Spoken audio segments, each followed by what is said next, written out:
teu ke whaari ai tareniti ko ia a mere halaiwalu vi malafu ai ko ia une whafafonga ia Miss Fifita Guest House. Ia waka ia tu ke funga Stacy o ku ri hake ki ai hange nai hafotunga o hawaka. Ia ko hono te unga o kai ata mo si ete fie matasumua kau talanoa atu si oku whaiwa tu uki mua. Me ngā tai ko e maka wheke. Ko e makani na e tāia mei he api ko tā maskusi a e api na e tō he lotu me a siaus tupo uraki ki a pitavi o loto pangai. Ko hono pule ko e tu avela mei he kolo ngatata. Iyo na e whakapuna ki mai mei ha awhewa. He wakapuna tō tahi ai kolo ngatata. Ko hono tu aniu mo hono la kei. Ko e aka iniu mo e la iniu o e niu tu ua o e taaki mo e aka. Funga wailahi ko niu tō ua piu o tawhahi. Iyo talu e kutupu i he otu motuni mo e ku manako pe ke uma o mea tokoni mai haki i piripiri. Ka e o ua pe ke uma o mai hafu utona pata. Yummy. Ko e a mio atu. Ko e kau feke. Ko e whanga whatotehina pe o e whewhine maka feke. Malo. Balotela, going the Basasimai, Miss Vivida Guest House. Ladies and gentlemen, Miss Vivida's Guest House talent tonight, she is going to showcase how to catch the octopus, the traditional way.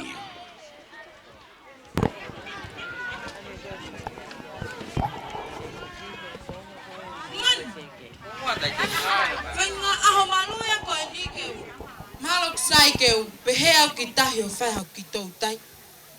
Kau sai kau ki pehe ki heo. Whamau mau ngā tō tā keu whai au tō tai.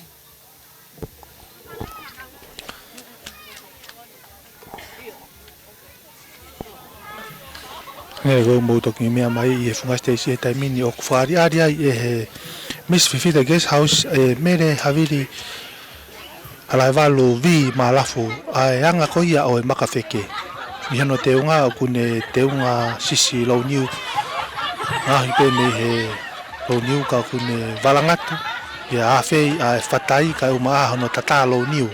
Ia kune toho holo a e waka ko ia o e maka wheke. Ia ko hono whakaweawe pe hono tata whakatatau ki he wheke ko ia a e kawe ni manoa a e wheke ka uma a e kawe tamano a e kisi lau niu ko ni pia kune ia ki whotunga o e waka a ia kune tuu ia nga te tiwa te matanga ko hia ko e kounga o e maka wheke.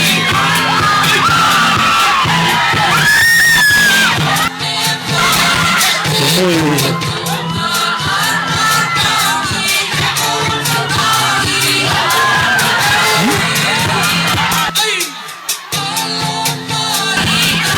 taimini ku ia tanga alo Miss Vivida Guest House whafongai anga o e alofi o e waka ai a guai a i whaheka me sabi na pila te o unga ki na waka o whatata ka imui e funga Stacy o kakaanga ko i e tapako ai hifo ma tapako a ato ko ia o funga Stacy a tamu o Stacy o ku o si mau atua ia e hoi toko wha ai a o ku nau whafonga e nau tolu a e whotunga ko ia o e wheke te unga o nuri pia pari o riori o nau mai whoponga uange mo nau ngahi ulu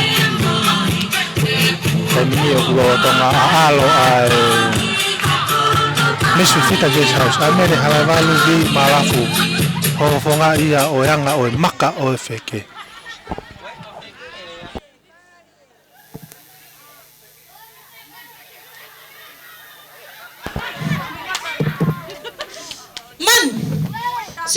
keu.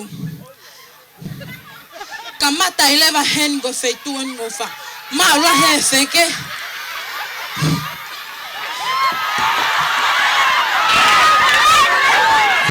Ia tai mini o ku wā te te matanga ia e no ku sāwhisia te toko tahai anhi e tā mui o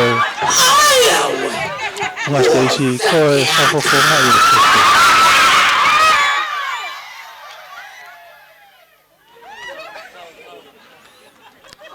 Koe ni o ku tauhake tai mini e ai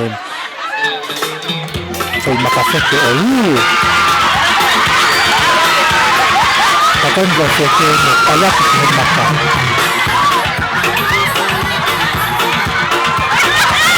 Ko feke ni o kui mua ia he Stacey. Hange to kato sākisi ia i he tapai Stacey. Oe ni o whai ngate ki he maka tai mini.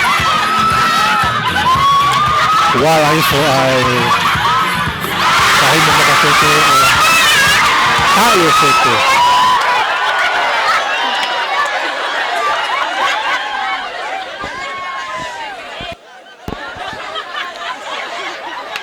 Ni tai mini o ku toko tō mau e wheke, ku mate wheke. Tai mini o ku sāwhisi mai wheke hana wā me he tapaka ake. Ai a koe ngaha wheke ni nau tau mauriri o ka wheke ni. Maria e tiko ana e tau wasi mai a wheke e whenga mai ki he maka. Ea kune takai mai ni tapaka ake. Ke ki wakai ate tai ni ki mausia ai au whakamau i te anga koia o maka o wheke. Ea hoke kai nuri e tina o whakamau i ai tareniki wheni. Tako ni ki o mai matanga ko hia ko tau o wheke ngau aki ai wakau ai whoi ngahi te me he Nge hawai pahua me he lai niu. Tai aki e wheke hana wā o mālolo e wheke hana wā. Ren te passion ke wheke hana tolu eni o sākisi atu e me e tawāku. Wāhi te koia o Whunga Stacey. Ren o ki uru te maka me he waka e he. Kahina Miss Fifita Guest House e mere alaralu ri malafu. Ono kare ni tu soki ko maka wheke.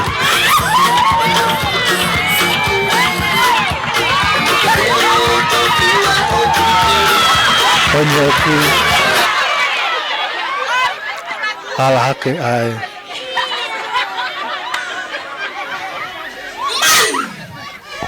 Kung ano ka fufeka ko nila ne? Inu e luo po pao.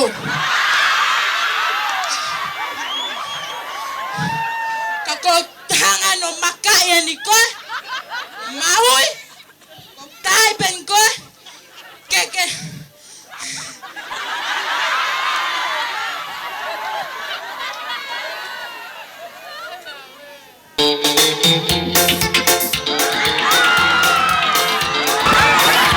Tai mini o ku hoko atu te a ui koia o maka o wheke.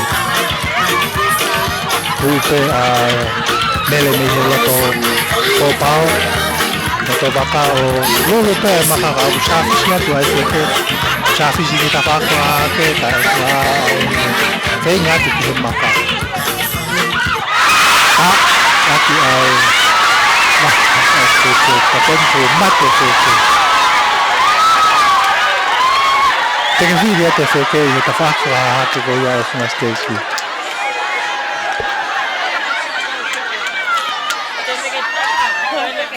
Ai a ku toi pe wheke ta.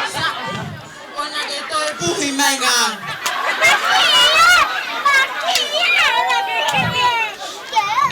Kua mau e wheke tona pata. Toi bene wheke moana. Moilo ka wheke ko ia pai.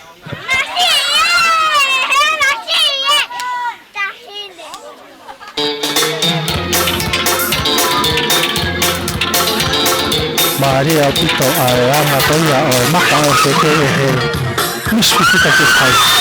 Ai a ko mere halai walu vi malafu ia. Hono tare ni tu ko makaseke. Tomo ku. Kai mira tau te safi si mai ai seke me he. Ka whaaki whahake te ane tuhi mai ai. Wheke ia koe ni.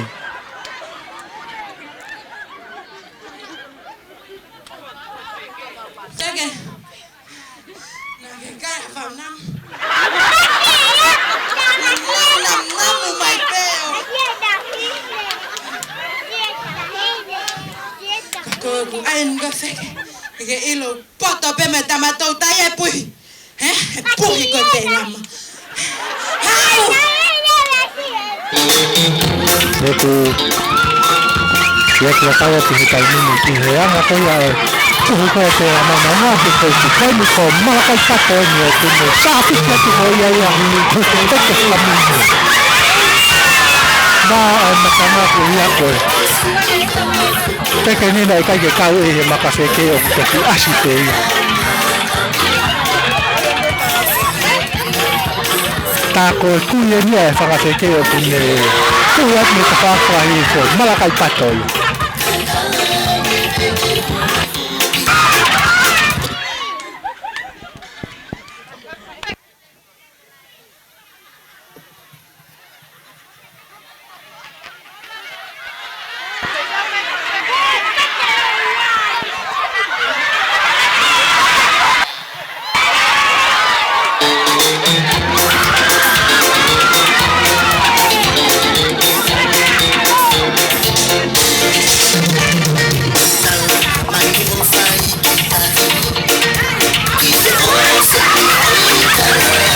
Kai ni me la stesi alto kai ni ba sekolah yang ma sama seke.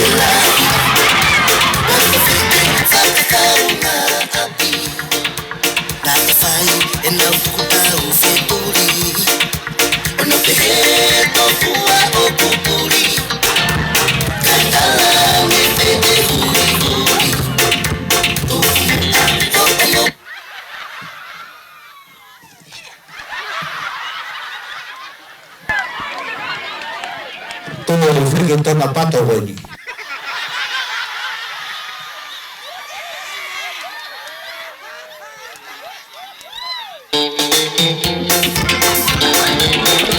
Aku tenho pato pe al makaseke.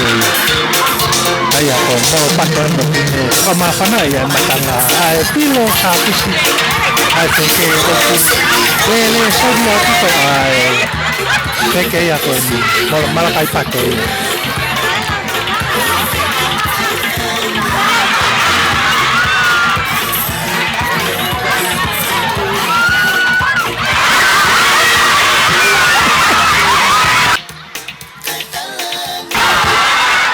Wah, maka punya ko kuna sa office ofi e malakaya ai foi maka whakataha moe.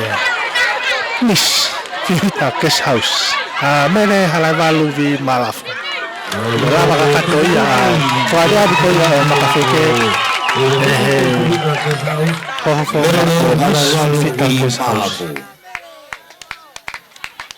Kau teu watu ki he whiremui hono koko e Miss Eva Lonitua Guest House, Martina Maria Iveti Junior Kaitapu.